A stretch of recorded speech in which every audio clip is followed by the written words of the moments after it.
Hey, everybody, welcome to the Cliff Yates Show podcast.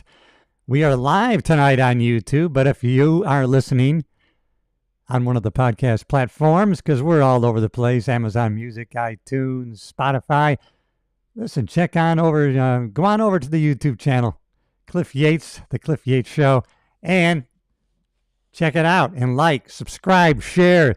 We're building we're building a whole community of progressive people, not progressive people, no, people making progress. That's what. Hey, if you have any comments, put them in the chat here and I will address them. We're going to talk about all sorts of things tonight. First thing I want to tell you is that you, I forgot his name, would tell you, you have greatness within you for sure. And, anything is possible for you. I am so encouraged when I get feedback that tells me I've encouraged somebody else. Sometimes it happens regularly, and sometimes I go a while and then I get a message, I get a call, and I get a text. Hey, what you said really inspired me, and this is what I did with that.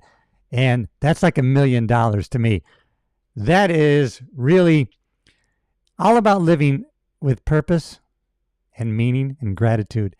And that there's nothing more fulfilling than encouraging other people, having a positive impact on somebody else. That's what the show is all about. Although we've been checking in on American culture, what's going on in politics, what's going on in the world, and I think that's part of being a person that wants to get to that next level, who wants to always be doing better and better every day in every way. Is that you are always educating yourself. You're self-educating yourself, paying attention to what's going on, because we live in the greatest country in the world that gives us the opportunity to do whatever the heck that we would like to do and achieve whatever we want to achieve.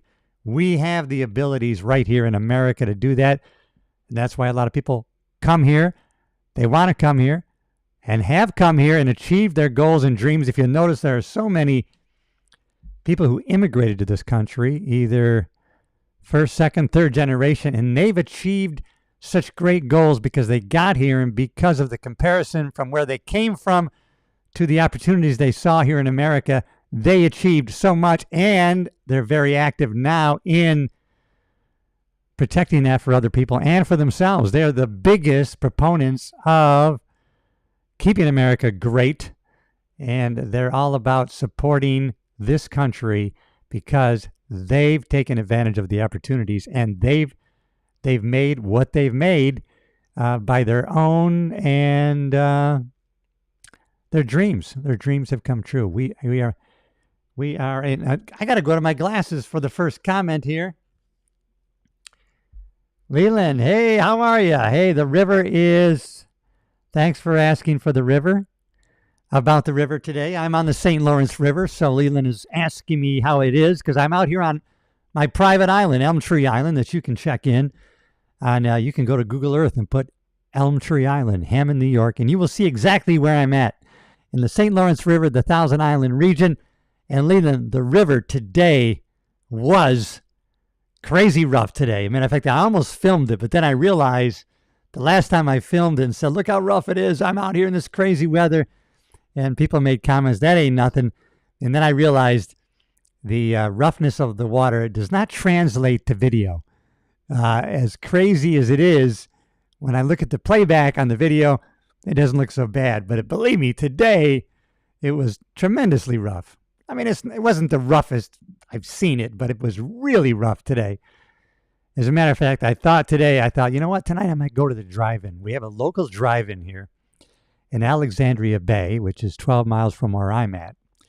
And it's a place that looks like it was originally built in the 50s. And they keep this drive-in immaculate. There are 2 screens, and I was going to go see Nobody 2.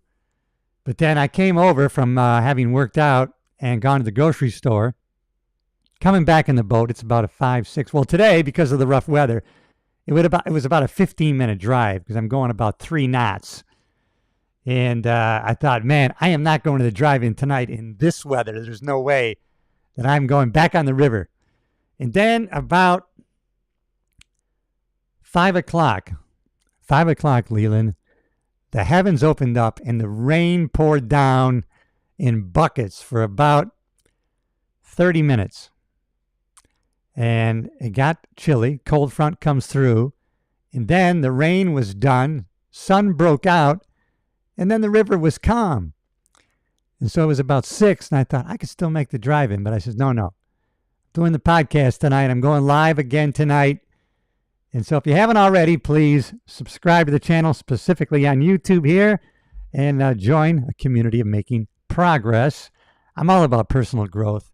And I'm also about what's going on today. It's amazing when you talk about politics and, well, just American culture. My mom, who's 90, who was here last week, and I posted on Facebook some pictures of her walking on the treadmill, age 90. She was here 4 days, never missed a workout. Every day she walked, I want to say 3 miles, but it was 2 days she walked 2 miles. 90 years old, 90 years young for her, really. But we were talking because after her workout, I made her a nice Manhattan. So that's probably the secret to longevity, everybody. If you want to be 90, exercise, work out, and have some whiskey. Because I think that's the winning thing. All right, Leland from Rochester, New York. You had a light sprinkle in Rochester, but yeah, the cold front came through, right? It was cold. Yeah, the cold front came through here. It was really chilly. But the rainstorm calmed the river down. Now, I forgot where I was. Okay. My mom, politics, 90 years old, treadmill. And so my mom says, I was never into politics, and now that's all I watch on TV. Well, a lot of us are paying attention because of the things. It's the best reality TV there is right now in the past 15 years. And we want to know what's going on in the world, and everybody's telling us what's going on. And then we've had it shoved in our face. We've had to lock it down. We had the COVID, and we had, some of us said, no, we're not getting the, you know what I'm talking about. And then other people said, well, we're not going to be your friend anymore. And by the way, if you're voting for that guy, I'm not even speaking to you anymore. And then a bunch of us said, wait a minute. Why is it about that? Can we sit down and have a conversation? Not everybody can, but I certainly would like to. And so I myself have been immersed. I continue in my personal growth, self-improvement, motivation, inspiration, how we can get better every day. But I'm also immersed in culture, American culture. What's going on? What directions the country in? What's happening with our politics and what's happening with corruption everywhere? What's going on with our police? Since I was a police officer for 35 years, what's going on in the entertainment industry? Because I also did stand-up comedy for 30 years. And like all of us, I think we're all multifaceted. We all have different interests, just like we all play different roles at different times of our life, of the year, of the day. I was just listening, and I shouldn't do this, right? Well, first, let me go to the gym today. So I had two things I had to do today. I had to go over to the shore and bring over the septic guy who had to inspect my septic tank and make sure it was good. And it's 100%. So that's something you don't think about unless you're on an island. You got to have toilet facilities, and the septic is the way to go. Now, I had to get a state-of-the-art septic aerobic system because I didn't have room enough for a traditional leach field where the septic tank would go into. So I had to have a different kind of system, which is state-of-the-art, and it's used on places that have problems where they can't have a leach system. But I do have one. It's not really necessary, but I do have it because it's a recommendation that Save the River wants us to go always a step or two beyond when it comes to safety around the river as far as contaminating the waters and keeping them safe and clean. And so now I have a system that breaks up solids, waste, ultraviolet, kills everything, and then a lift tank fills and sends it to the other end of the island where I actually do have a 30-foot long, 10-foot deep pea stone leach field. But believe me, when the water goes into that leach field, it's already clear. It looks drinkable, for God's sakes. And in a lot of areas, they have that water and they just put it in the garden. But here on an island in the St. Lawrence River, we put it into a leach field where it's further filtered, 30 feet long, 10 feet deep, pea stone leach field. And it's awesome.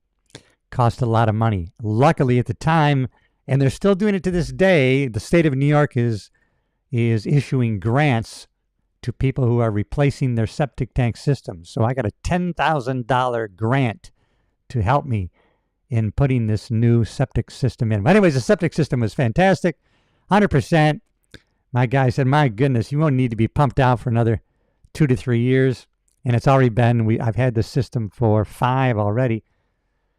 And so I took him back to the mainland, and then I drove to the gym, Thousand Island Fitness, and I befriended a guy in there. Now, I usually don't talk too much in the gym, but today I thought, you know what, I'm going to reach out a little bit, but I did it strategically. I made sure, okay, between muscle groups, where I can take a couple-minute break.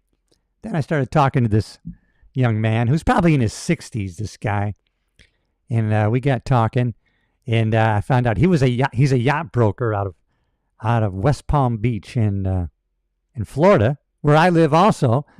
And so we got talking, and I was telling him how my stepson is a deckhand on a corporate owner of a major shoe brand. I'm not going to say it. Maybe he doesn't want me to say it.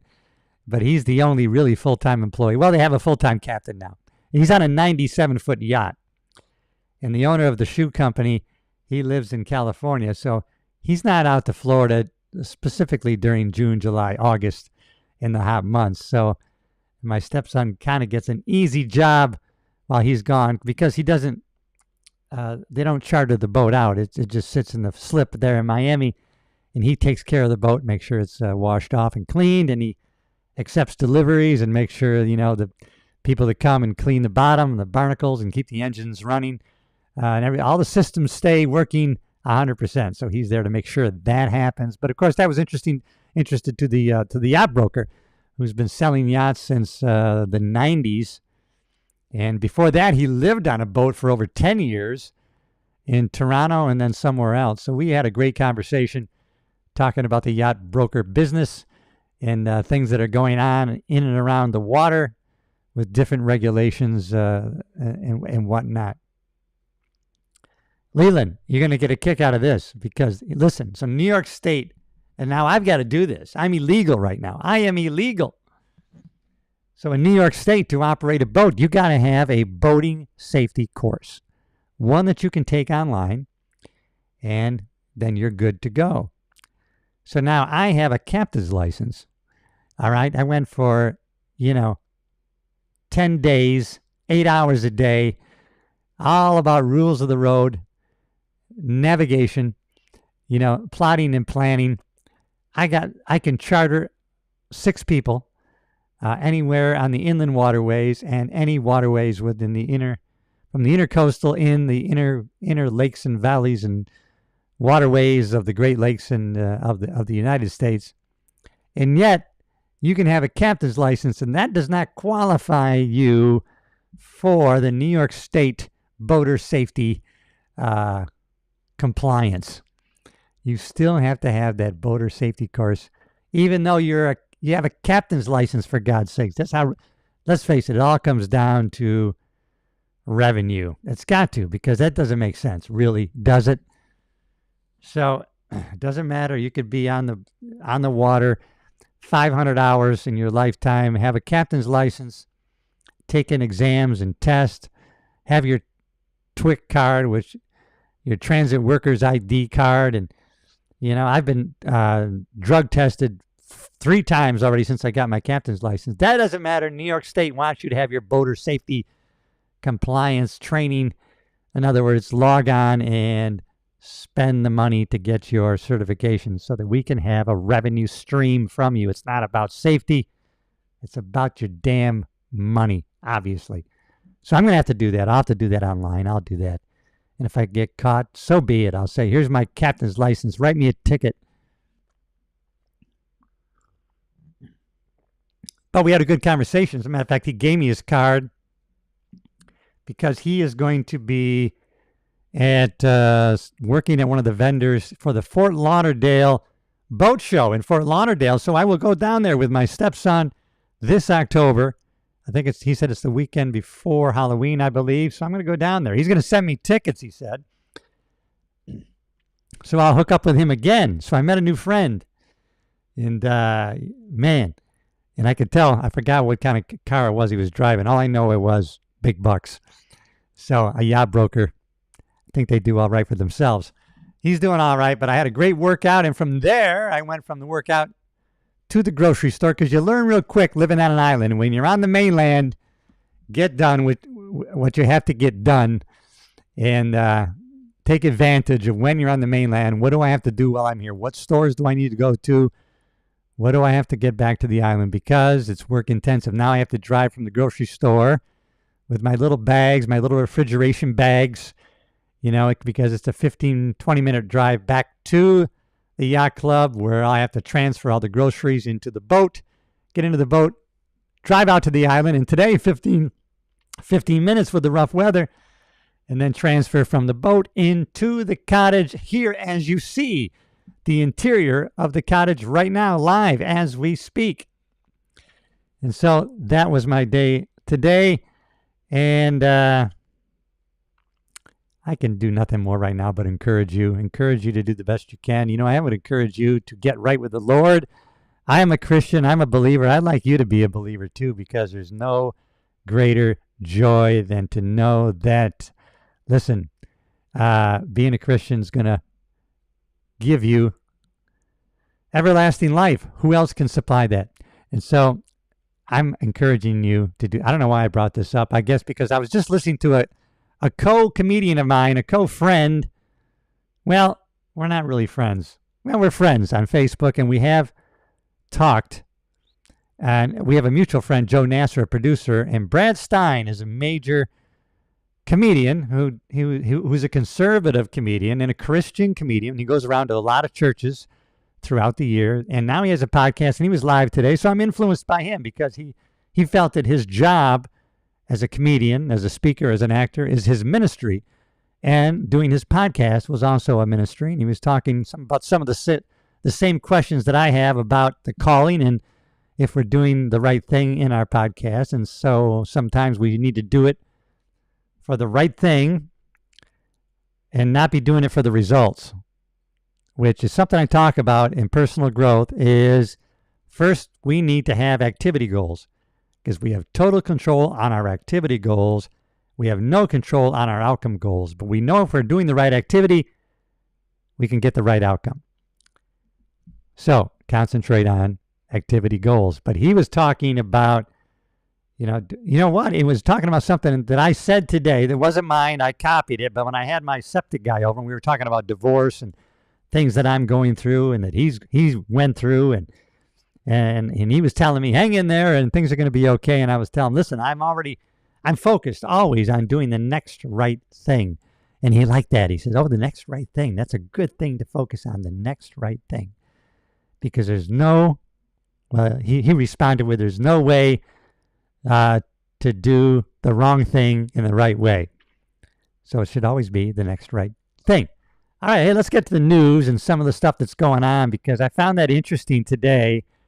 And I was talking about the first story, I think, is going to be on, the first story is going to be on Bed Bath & Beyond and how they filed bankruptcy, I believe, in 2023 and rebranded themselves, and now they're not going to be in California. And, you would think this Newsom guy, he's just terrible for the country, for California, as he always has been. But you would think, even though he has boosted a company's revenue by 500%, and that's the U-Haul Corporation, because of so many people leaving, California. It's hard to get a U-Haul to get out of California. And you can get a U-Haul anywhere else because they're all being dumped by the people who've moved out of California. But business after business has left California.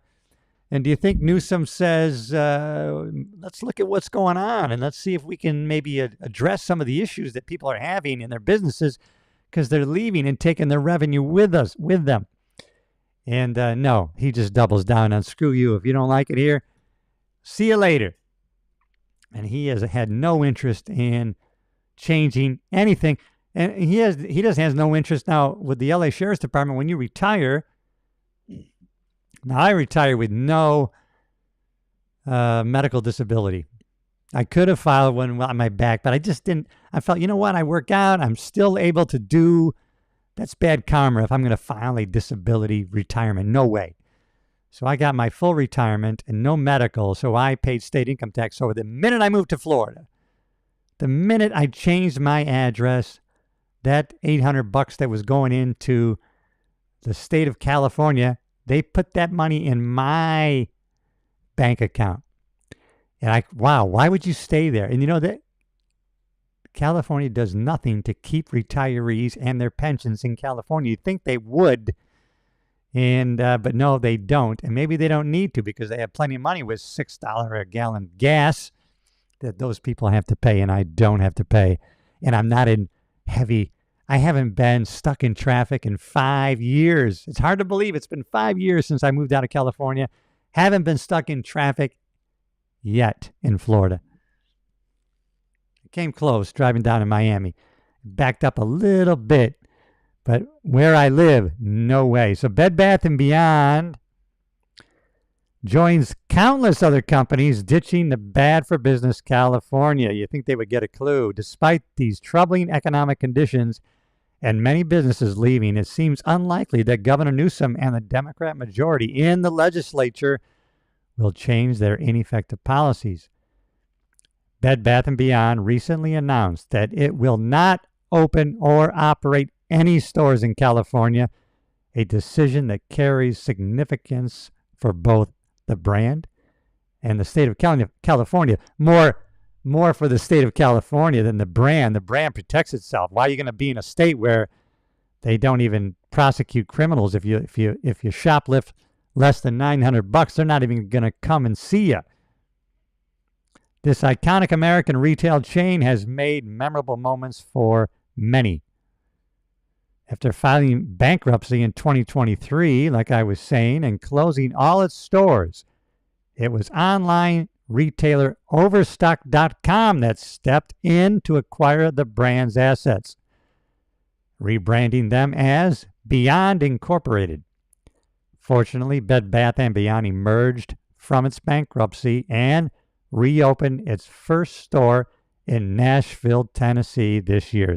Surprising they went to Nashville. Even the main headquarters of In-N-Out Burger is now moving their academy and their main headquarters to Tennessee. I wonder why. The company plans to open 75 locations across the nation by 2026, excluding California. Customers in California can only shop online for its products. Which, hey, most of California, that's what they do because you take your life in your own hands when you go outside in California, depending where you're at. Lamonis went on to point out that the state's higher taxes, higher fees, higher wages than many businesses simply cannot sustain, and endless regulations that strangle growth. Even when the state announces a budget surplus, it's built on the backs of ordinary citizens who are paying too much and businesses who are squeezed until they break.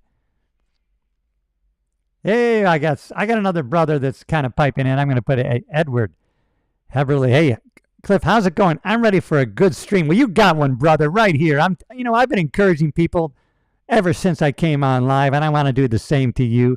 Because I know you. Look at you. Look at that. You have greatness within you, my brother.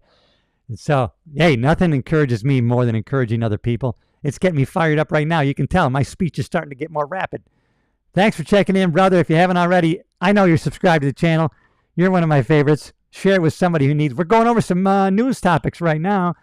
We touched on Christianity. We touched on motivation, inspiration, and we touched on a lot of things. And now we're going over the news items. We're going on this Bed Bath & Beyond, who have rebranded themselves and will not open any stores now in California. And they have their first one opening in Nashville, Tennessee.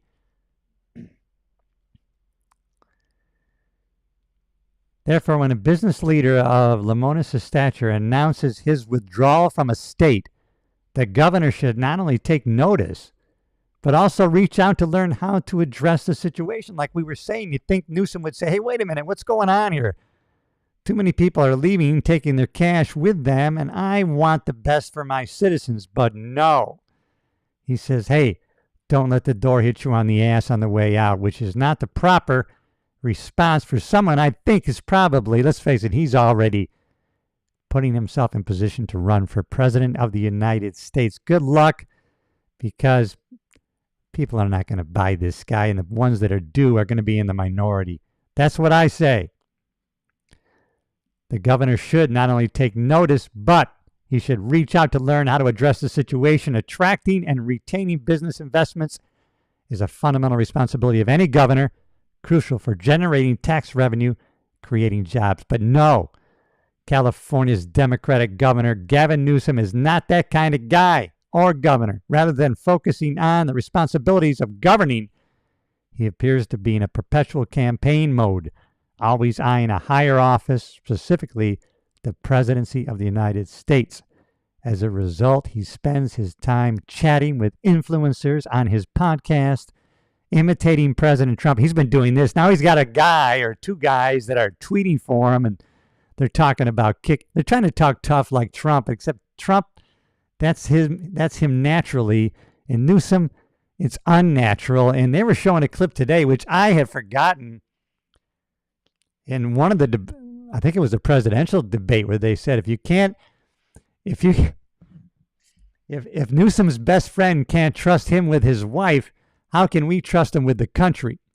And then they showed clips where he actually came on and said, well, what you heard is true. I want to apologize. So apparently his campaign manager and good friend, he slept and had an affair with his wife. And so he's shameless. So I'm sure he's going to be able to go on and campaign regardless of the heat that he's going to take for some of the crazy stuff that he's done, including that, sleeping with his best friend's wife. All right, let's see if we got anything new here on Bed Bath & Beyond. I don't think we're going to go into that story. Let's go to the Hill. They have something more to say about Bed Bath & Beyond. Why Bed Bath & Beyond won't open any stores in California. Bed Bath & Beyond is aiming for a comeback, but it says not to expect any new stores in California. Executive Chairman Marcus Lemonis, that was the guy we were just reading about in the Federalist.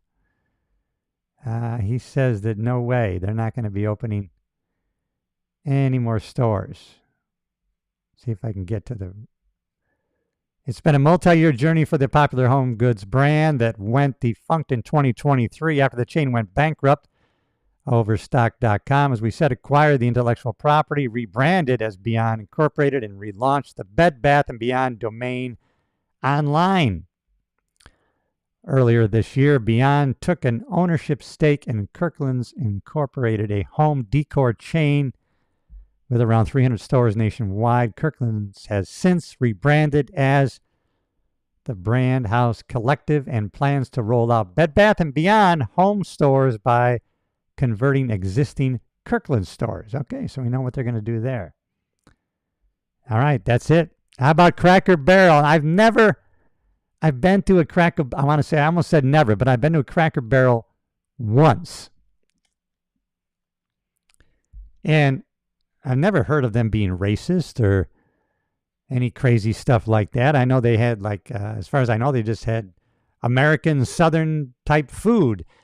And when I went in, I know they had, kind of antiques on the wall and rocking chairs, and they had their logo, but with the old guy out front, which apparently is an old white guy that they wanted to get off the brand to, cancel any association with a white guy. And so apparently this has really backfired, and the stock has just plummeted. And something was said about, we don't need any MAGA people coming into our place anyways. Why would any business, try to take half of the country and say, you know what, don't come in here and eat. We don't need you. And who's panicking? Well, panicking. A lot of people, it's a lot of the workers, the people, the servers who they interviewed one guy who just started. So obviously, last in, first out when things go crazy bad. And so, it's not good for Cracker Barrel. And this is kind of a Bud Light 2.0, right? Couldn't you learn from that? So in the Federalist, the story is sorry, not sorry. Cracker Barrel doubles down on unpopular rebrand. After facing nearly a week-long backlash to its new soulless rebranding efforts, Cracker Barrel is doubling down on stupid. On Monday, the once popular old-timey restaurant chain issued a lengthy statement showing it has no intention to adhere to the wishes of its loyal customer base. You know what, customers? You know what you want? Well, guess what? We have no intention to adhering to what you want. Oh, that's great. Good luck with having your business survive that kind of attitude. Because you know what? People have other choices. I have a feeling they're going to go other places. Yeah, so, wow. It has no intention of adhering to the wishes of its loyal customer base. In its non-apology, the company attempted to spin its PR disaster as nothing more than an episode demonstrating how deeply people care about Cracker Barrel. No, you should have took your new PR person who screwed up, who was ruining your brand and probably your business. You should have fired them and said, we're sorry. This person is not where we're going or what we're about. We're truly grateful for your heartfelt voices, the company wrote in condescending fashion. You've also shown us that we could have done a better job sharing who we are and who we'll always be. Once again, it wasn't their fault. They could have just done a better job in communicating to your dumbass. That's kind of what the message says. Sean Davis tweets on X, Day 1, everyone loves what we are doing. Day 5, only a vocal minority opposes what we are doing. Day 8, we're sorry you're not smart enough to appreciate what we're doing. This is the Cracker Barrel marketing and PR trajectory so far. They're now in wall of text fake apology. That's just crazy. Signaling its intent to stick with the new bland logo and sterile dining room redesign. Apparently they got rid of the old guy in the rocking chair or the barrel. It just says Cracker Barrel on it. But by doing this helped tank its stock. The restaurant chain went on to claim that the values this company was built on will never change.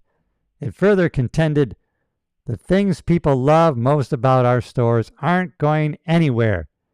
Rocking chairs on the porch, a warm fire in the hearth, peg games on the table, unique treasures in our gift shop, and vintage Americana with antiques pulled straight from our warehouse in Lebanon, Tennessee. Cracker Barrel also attempted to defend its removal of Uncle Herschel from its logo. Poor Uncle Herschel. I didn't even know that was Uncle Herschel, for God's sakes. And now he's gone. The company claimed the old-timer would still appear on the restaurant's menus. Oh, thank you. Road signs and remain featured in our company store. While our logo and remodels may be making headlines, our bigger focus is still right where it belongs. In the kitchen and on your plate, serving generous portions of the food you crave at fair prices and doing it with the kind of country hospitality that brightens your days and creates lasting memories. The company wrote, we also want to be sure Cracker Barrel is here for the next generation of families, just as it has been for yours. That means showing up on new platforms and new ways, but always with our heritage at the heart. I can't even go on with these people. My God, Cracker Barrel, just close the door. You might as well close the doors.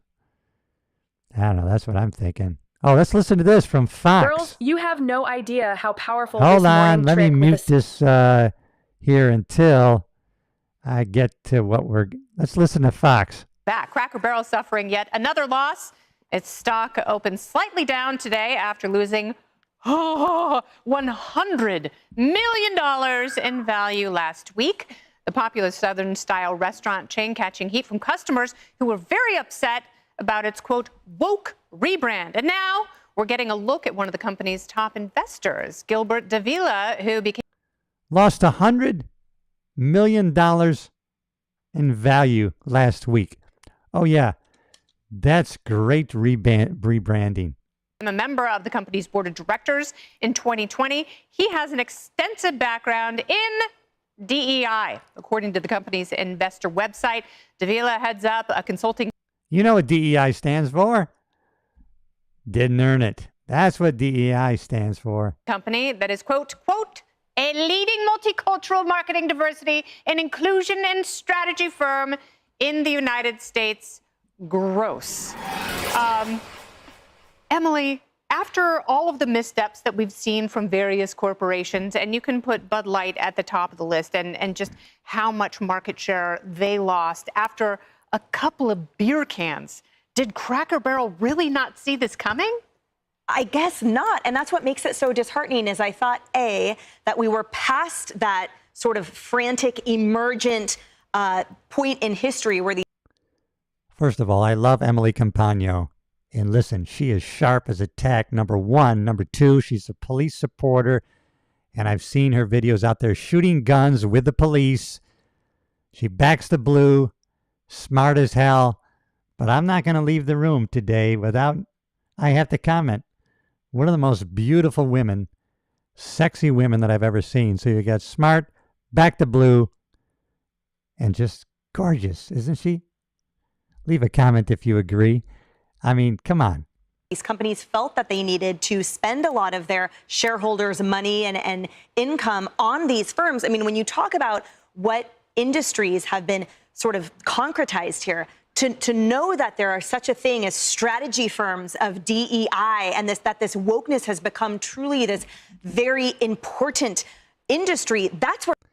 The reason they say, or President Trump says, go woke, go broke.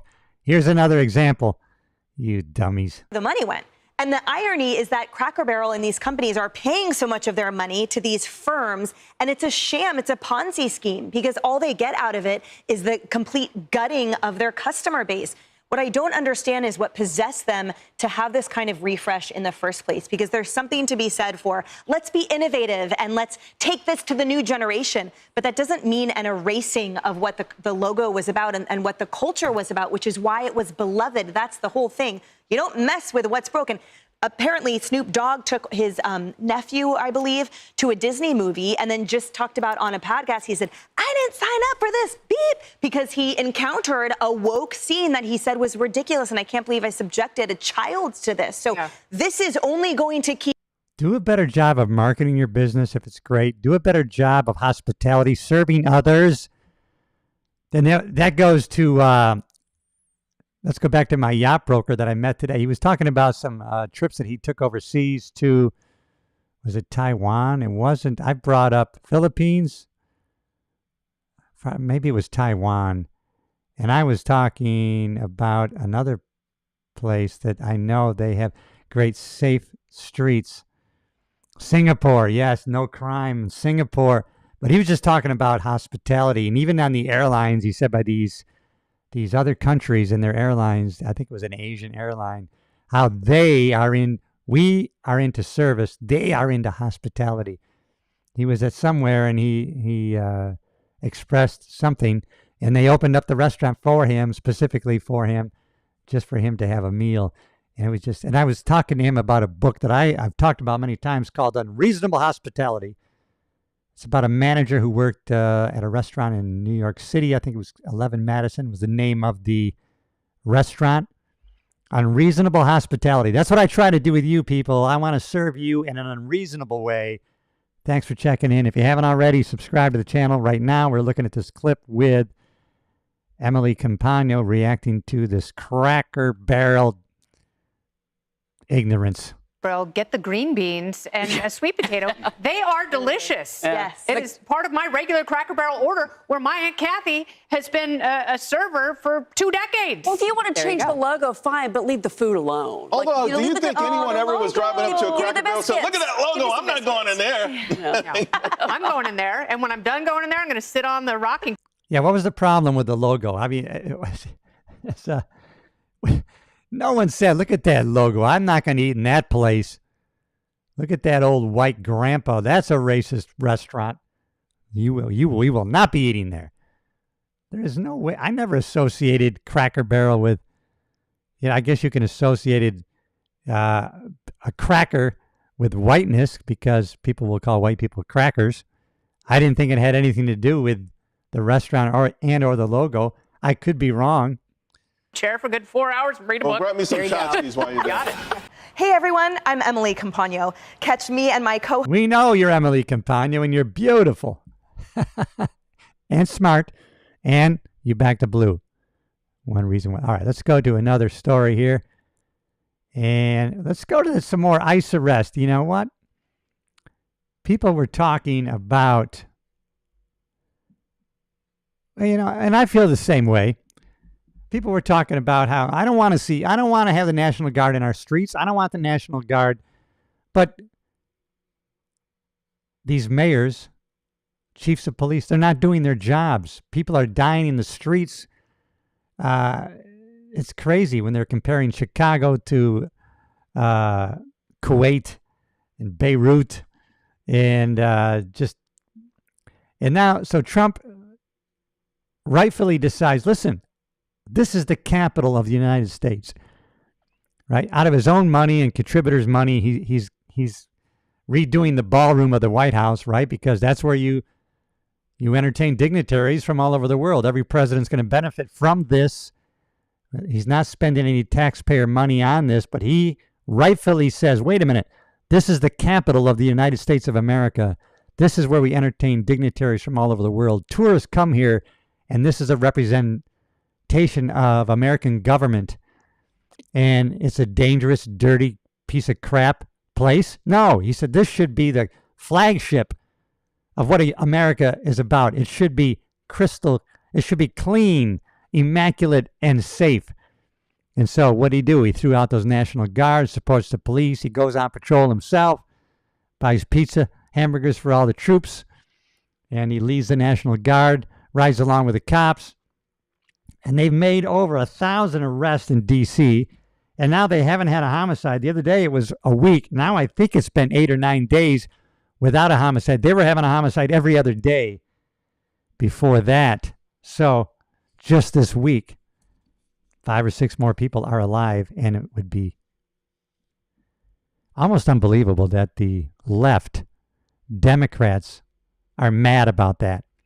They're mad about that. Others say, don't bring that National Guard here.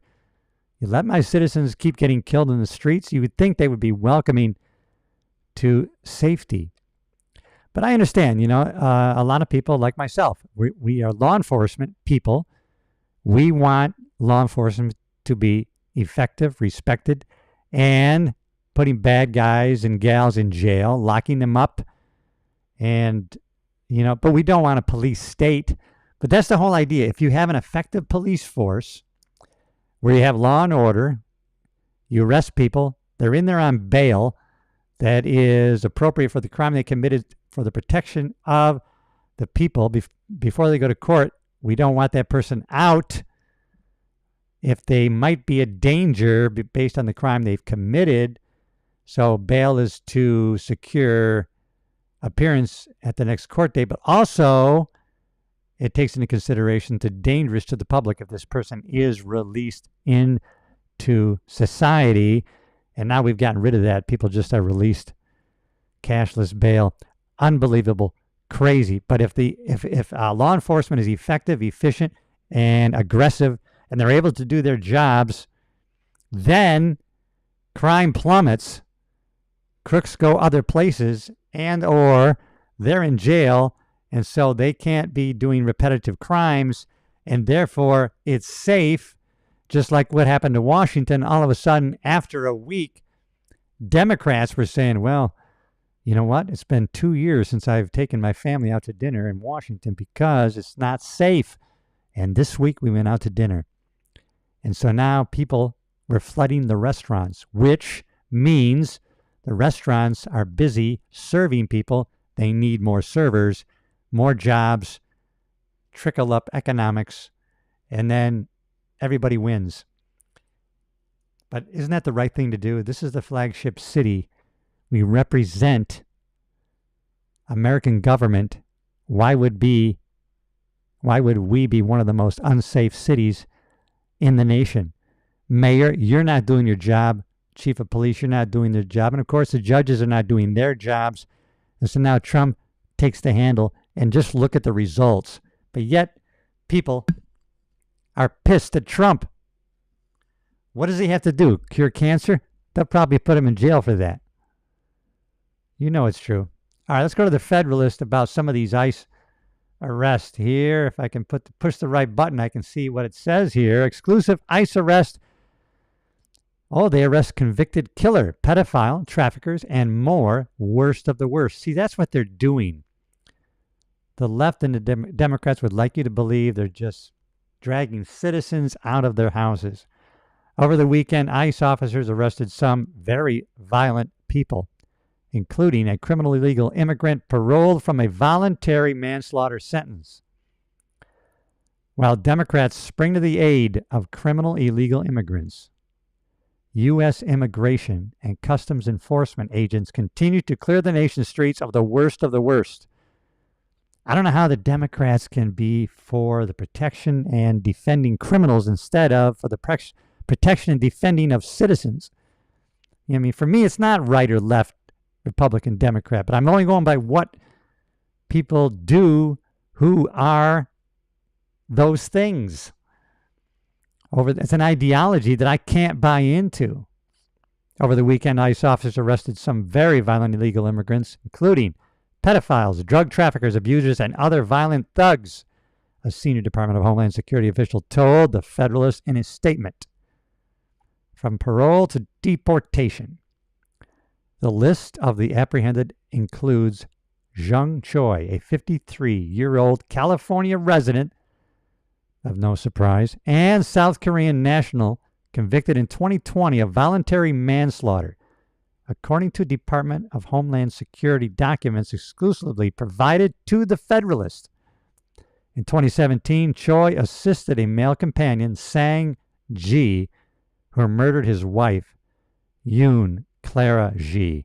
According to the criminal case, Yoon Ji died as a result of head injuries caused by blunt trauma suffered from repeated blows by an object. The woman's body was discovered in a ravine near San Juan Bautista, California. Ji and Choi were arrested in December 2017, 4 days after one of Ji's daughters filed a missing persons report for their mom. San Benito Live reported the daughter contacted the San Benito County Sheriff's Office after becoming suspicious of Ji's claim that his wife had gone to South Korea to care for her ailing mother. Sang Ji was convicted of first-degree murder, and he was sentenced to 25 years in California State Prison. Choi was paroled on Friday. ICE agents were waiting for her. She'll be heading back to South Korea. Also arrested, Marian Andres Gomez Arenas, 41. The criminal illegal alien from Colombia has a long rap sheet that includes 23 criminal arrests and 18 convictions in the state of Georgia, according to DHS. Gomez Arenas' record includes charges of fraud, forgery, shoplifting, driving under the influence, obstruction of a law enforcement officer, possession of tools for commission of a crime, false identification documents, and a probation violation. These guys are doing their jobs out there on the streets, and I want to thank you guys for your service and gals for your service for the DHS. Let's go on to another story. Oh, yeah, Never Trumpers who cheered a Mar-a-Lago raid meltdown at search of Bolton's house. Really? The FBI searched the house of former Trump National Security Advisor John Bolton on Friday morning, reportedly in relation to Bolton's alleged possession of classified documents. Unsurprisingly, the same people, the same idiots, that's my word, who had no problem when the FBI raided the home of President Donald Trump, they are melting down. Olivia Troy, former Homeland Security Advisor to Vice President Mike Pence, said on X that the search is an example of authoritarianism. When Kash Patel turns the FBI into Trump's revenge squad, that's not justice. It's authoritarianism. Today it's John Bolton. Tomorrow it could be any other critic who dares defy Trump. Oh, come on, that's a lie. Tomorrow it could be another criminal. The Bureau's credibility is being gutted from within. The Bureau had no credibility since Comey lied, cheated, and stealed. And all these people, oh my. This is intimidation, not law enforcement. Every American should be alarmed. We were alarmed when, under the Biden administration, the FBI was used as lawfare, trying to put Trump in prison for 700 years on bogus charges. Troy, of course, had no grave concerns about authoritarianism after the August 2022 Mar-a-Lago raid, when she jumped on CNN to speculate that Trump had mishandled secret documents and was in bed with foreign adversaries. Former NBC host Chuck Todd said on X, the senators who were bullied into confirming Kash Patel, how are you feeling today? It's not like you weren't warned that this guy would be comfortable politicizing the agency. Trump couldn't have done this without the weak Senate GOP enabling. Oh my God, I can't even read any more of that crap. All right, on to the next story. Now we're back to Newsom's latest gerrymandering stunt. It's all part of his desperate bid for the White House. There's no doubt this guy is running for president starting right now. Oh, Newsom's redistricting gambit is nothing but performative politics dressed up as a defense of democracy. Gavin Newsom, California's gelled up. Oh, him and his gel. Well, I like my gel too, so I'm all gelled up half the time. So California's gelled up Democrat governor is framing his latest political maneuver as a heroic stand against Texas Republicans and their supposed allegiance to President Donald J. Trump as they roll out a rare but not unprecedented mid-decade congressional redistricting map, something Democrats have been doing for years. He's calling for a special election this November on what's been dubbed Proposition 50, a ballot measure that would wrest control of congressional redistricting from the Independent Citizens Redistricting Commission and hand it back to the state legislature, where Democrats hold supermajority. Yeah, that's just going to lead to, oh my God, I can't read anything more about Newsom. We got to, no more Newsom. We got to keep this positive.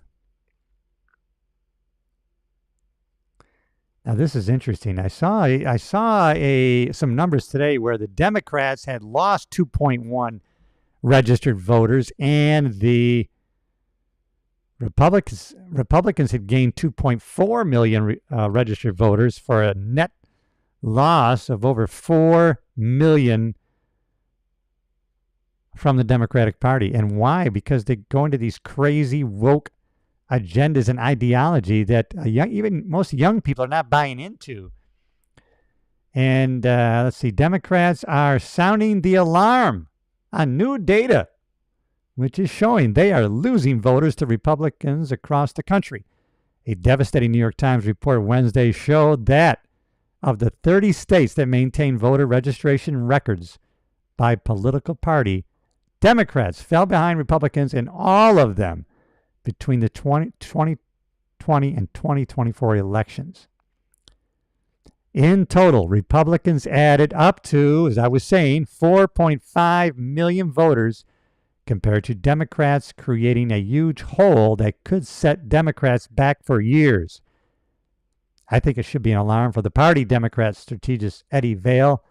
I think it's a real problem. Really? Yeah, you're in trouble. But keep doing what you're doing. The data comes as Democrats struggle to figure out how to get out of the political wilderness after losing the presidency to Donald Trump and control of both chambers of Congress to the GOP. Boy, listen, this is going to be a big deal in the midterms. We're going to see what happens because the Democrats take over in the midterms, then it's going to be trouble for President Trump. I guess they'll then be able to start impeaching him again. But listen, I think the Republicans are going to hold on. And to that, I mean the conservative ideological people that are for free speech, less government, capitalism. And that's what we're all about. Let's go to another story that I have up here for you. Oh, this is fantastic. Trump signs executive orders, everybody. Let's check this out. First of all, let me get rid of this. All right, here we go. This is an executive order on flag burning. It charges your attorney general. Would you listen to this? This is very important. Flag burning all over the country. If there's anything that I can say that I am black and white on, it is this. Sometimes I've thought things for years and I've said them for years, and then all of a sudden Trump comes up and he starts saying the same darn thing that I've been saying since I was 20 years old, 40 years ago. Well, more than that. But anyways, flag burning. I always thought that should be automatic jail time. And like President Trump says, 1 year, boom. Now I do think you should be able to burn the flag in your own backyard. I guess maybe in your front yard, but no, you can't burn the flag in public. And I don't think you should be able to burn it in public view. And that should be a very serious crime with an automatic 1 year jail sentence. Trump is signing this into law, executive order. How can anybody be against this? People are going to say it's the way of demonstration or free speech. I don't care. No flag burning. I'm not for it. I don't want it. I like this. And as a matter of fact, I'm 100% behind this.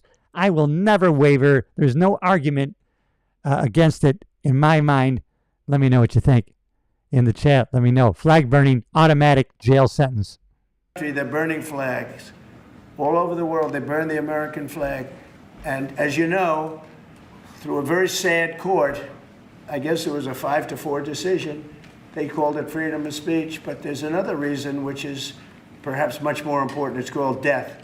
Because what happens when you burn a flag is the area goes crazy. If you have hundreds of people, they go crazy. You could do other things. You can burn this piece of paper. But when you burn the American flag. Burning the flag does incite people, especially when you're around a crowd. It definitely incites the crowd. People do go crazy. So that's another reason it causes problems. We need to automatically throw people in jail. It incites riots. Right, yes. At levels that we've never seen before. People go crazy. In a way, both ways. There are some that are going crazy for doing it. There are others that are angry about them doing it. It represents hate. It's hate speech. It represents hate. It's insightful. It represents a hatred of the country, of America. And I don't think it's a legitimate way of demonstration or a free speech. No way. Do you want to discuss that? Sure. So what the executive order does, sir, it charges your Department of Justice with investigating instances of flag burning, and then where there's evidence of criminal activity, where prosecution wouldn't fall afoul of the First Amendment, and instructs the Department of Justice to prosecute those who are engaged in these instances of flag burning. And what the penalty is going to be, if you burn a flag, you get 1 year in jail, no early exits, no nothing. You get one. I like that. 1 year. That means 1 year. Good behavior, good for you. You're still in the slammer for the year, though. That's the sentence. There is no good behavior. You know what? If you go along with the rules, we'll let you out early. No, you're not getting out for a year. You burn the flag. Listen, you're only going to have to do that like twice, and no one's going to burn the flag. Guarantee. 1 year in jail. If you burn a flag, you get. And what it does is incite to riot. I hope they use that language, by the way. Did they? Yeah, incitement is incite to riot. And you burn a flag, you get 1 year in jail. You don't get 10 years, you don't get 1 month. You get 1 year in jail, and it goes on your record. And you will see flag burning stopping immediately, just like when I signed the Statute and Monument Act. 10 years in jail if you hurt any of our beautiful monuments. Everybody left town. They were gone. Never had a problem after that. It's pretty amazing. We stopped it. But this is something that's, I don't know, in a certain way, it's equally as important. Some people would say it's more important because the people in this country don't want to see our American flag burned and spit on. And by people that are, in many cases, paid agitators. They're paid by the radical left to do it. You talk to these people, they don't even know, half of them don't even know what they're doing. They say, I don't know, they gave me money to do this. I see the same things that you do. They're bad people. They're trying to destroy our nation. That's not working because I think our nation now is the most respected nation anywhere in the world by far. You saw that with the European leaders on Friday. You saw that with NATO where they agreed to go from 2%. I like that. The flag burning, 1 year in jail. What do you think? Let me know in the chat. Let's go to our final story here, everybody. It was something that that's really, well, it's like a local story, really. Florida turns truck inspection stations into ICE checkpoints following a deadly turnpike crash. We're talking about a crash that happened on the turnpike in Florida. It was an illegal, I forgot which country was it in. I forgot which country he was from. And then I saw a press conference on a podcast. It wasn't a press conference, it was a podcast, and it was members of a trucking association. They were just telling these horrific stories of how these kind of fly-by-night trucking schools are issuing these commercial licenses to these illegals, purposely targeting them to get them on the roads, and how they're fudging their documents and learning how to electronically so that these people can be on the road hour after hour. And what they're talking about here was on the Florida Turnpike, this illegal in the truck went to do a U-turn in the middle of the turnpike. You know, it was just like any freeway, major freeway, you know, with two lanes going in one direction, doing a U-turn in the middle, and then 3 people were killed, a family of 3. And there have been countless fatal accidents by these illegal truckers that I guess are just, in the trucking industry, is they are up in arms about putting an end to this. But I have not read this story, but this, I kind of knew the background of that based on that accident. Florida Attorney General James Uthmeyer announced Monday that all truck agricultural inspection stations throughout the state will also serve as federal immigration checkpoints following a deadly August 12th crash on Florida's turnpike in which a truck driver in the U.S. illegally was accused of making an illegal U-turn that killed 3 people. Now, there's a video of the guy. They have a video from inside the tractor trailer as he makes the U-turn and the people hit his trailer, and then they have him outside his truck. So, you know, what did it say? Allegedly? We know he did it. We saw him as he did what he did, and we saw the people die right on video. Florida's turnpike, a truck driver in the U.S. illegally was accused. Well, we saw him do it, of making an illegal U-turn that killed 3 people. There's no telling how many illegal aliens are in this country driving large commercial vehicles and putting American families in a safety risk every single day. Utheimer said during a press conference Monday morning in Live Oak, a city north of Gainesville. Uthmeyer said that he is sending a formal letter to the U.S. Department of Transportation and the Federal Motor Carrier Safety Administration urging the federal government to revoke commercial driver's license program authority and strip related federal funding from California and Washington. The state attorney general cited federal findings that the truck driver involved in the crash had failed an English proficiency test, correctly answering only 2 of 12 verbal questions and identifying just 1 of 4 traffic signs. Washington issued him a CDL in 2023, and California followed with another in 2024. Did you hear that? He only answered 2 of the verbal questions, 2 of the 12. And he only identified 1 out of 4 traffic signs, and they give him a license. States like California and Washington ignored the rules, gave an illegal alien a license to drive a 40-ton truck, and 3 people are dead as a result. Uthmeyer said, in response, we're supporting our agricultural law enforcement and state police to ramp up inspections at state entry points for illegal aliens who may be operating large trucks using out-of-state driver's licenses. Let me tell you something. You don't want your family getting killed on the highway because of these people driving these big rigs. The deadly Florida Turnpike crash that sparked enforcement changes. The truck driver, Harjinder Singh, accused of making the illegal maneuver that ended with 3 people dead on the turnpike, was denied bond Saturday after being extradited from California to Florida. The crash sparked a clash between the U.S. Department of Homeland Security and California Governor Gavin Newsom over Singh, a native of India, that's where he was from, obtaining a work permit and driver's license in the state.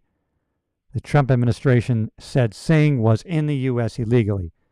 Singh was charged with 3 state counts of vehicular homicide and immigration violations, and he was denied bond on all charges. He was being held in the St. Lucie County Jail. Lieutenant Andrew Balonka from the St. Lucie County Sheriff's Office said, U.S. Customs Enforcement ICE put a hold on him. I mean, and apparently from what's happening, the whole truck industry is up in arms about this. This is crazy bad, man. As me, having been a police officer for 35 years, and my 5 years initially in my law enforcement career in upstate New York, Livingston County Sheriff's Department, where I handled many fatal accidents, and there's nothing more horrific than seeing people in a fatal traffic collision where they have fallen asleep at the wheel, hit a telephone pole, been hit by a tractor trailer, someone who's been hit by a drunk driver. The scene is horrific. The smells are eerily similar in all these traffic accidents, with the clash of the smell of the night air, gasoline, broken glass, car parts. It's just something you don't want to have happen. And now these illegal truckers, man, those big rigs, you do not want them being driven by these illegals who can't answer the questions on the test. They can't answer questions in English, and they issue them driver's license from Washington and California. And now you have those 3 people in Florida on the turnpike just going straight ahead. Obviously, you never expect to see a tractor trailer in the middle of a turnpike suddenly stop and make a U-turn. Just crazy stuff that we have to stop. And we're going to end with that story, which is not a happy story, but it's a very important story that's going on. It's good that we're aware of it, what's happening. And that you can take extra care when you see a tractor trailer. It might not be operated by not only a U.S. citizen, but someone who's proficient, knows rules of the road, and they might do some crazy crap on our U.S. roadways. All right, if you haven't already, hey, subscribe to the channel, everybody. And if you're listening on one of the podcast platforms, we would definitely appreciate us on the team if you would leave a comment. Give us a review, Apple iTunes, Spotify, Amazon Music. You know where you're listening. And go on over to YouTube. Check out. I always film the episodes. And so until next time, we are dedicated to always getting better and better every day in every way. And I can't do anything better than to encourage you, because I know there's greatness within you and there's nothing that you can't do. You're capable of so many great things. I don't care how old you are. I feel younger and younger every day. I don't know when that's going to stop. If this keeps up, in about a couple months, I'm going to feel like I'm 12. But hey, I'm 68 years old, everybody. And listen, the bedrock of what you do every day in every way should be exercise, movement, and then how you eat. Because I don't know about adding too many more years to your life, but you're going to add life to your years. That's the message. You know I love you. I'll see you in the next episode, everybody. I'm Cliff Yates.